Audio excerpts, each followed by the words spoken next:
There's a sentence I hear from women all the time, and it never stops bothering me.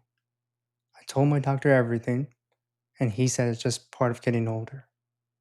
The broken sleep, the mood swings, the belly that changed, the energy that crashes, the feeling that her body switched languages overnight. All of it waved away in a 7-minute appointment. And here's the damage that it does.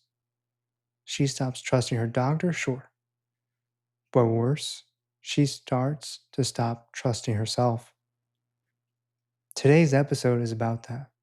Why women so often get dismissed in this season of life, and how to advocate for yourself without becoming bitter or giving up on medicine altogether. Welcome back to The War Within. I'm Dr. Brian Samuel, an obesity medicine physician. If you're new, welcome. On this show, you're a whole person, not a number, and I believe your lived experience is real medical information. As always, this is education, not personal medical advice. Let me say something first as a doctor, honestly. Most physicians are not dismissing women out of cruelty. They're working inside a system that gives them minutes, not conversations. Medical training historically taught menopause in a lecture or two, and perimenopause barely at all.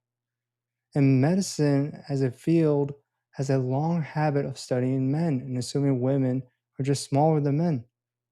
So when a woman brings in a pattern, and this whole season has been about patterns, sleep plus mood plus belly plus cycles plus cravings, she's often met by someone who was never trained to see the picture, only the pieces.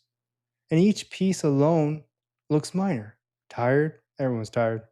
Moodier, stress, wait up a little, eat less. It's only when you connect the pieces that the picture appears. That's what gets missed, not the symptoms, the pattern, which is exactly why this season exists. Because a woman who understands her own pattern walks into that appointment as a different person. So let's talk about how to be that person. Not aggressive, not apologetic, prepared. First, bring the pattern, not just the complaints. There's a huge difference between I'm tired and I'm gaining weight.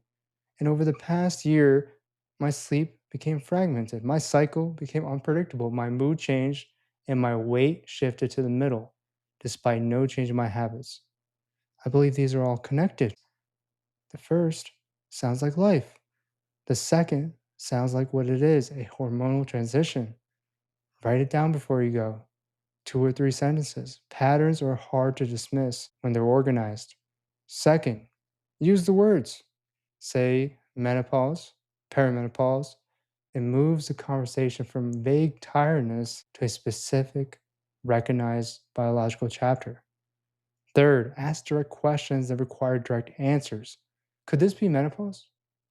What are my options? If not this, then what do you think explains this whole pattern?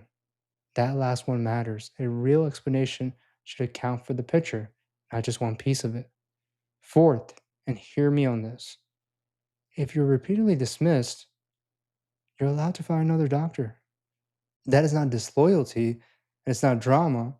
There are clinicians who have made midlife women's health their focus, and the difference in those conversations can be day and night. Being heard is not a luxury. In medicine, it's how the right answers get found, because your story is the most important data in the room. As doctors should be guiding you, not telling you what to do.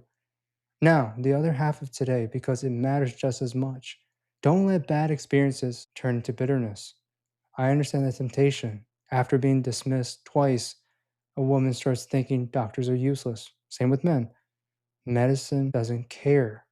I'll figure it out alone with Dr. Google, and I get where it comes from. But that road has its own dangers. The internet is full of people who will validate you into buying nonsense. Feeling heard by someone selling you something is not the same as being helped. The goal isn't to abandon medicine, the goal is partnership. You bring the lived expertise of your own body, which no one else on the earth has.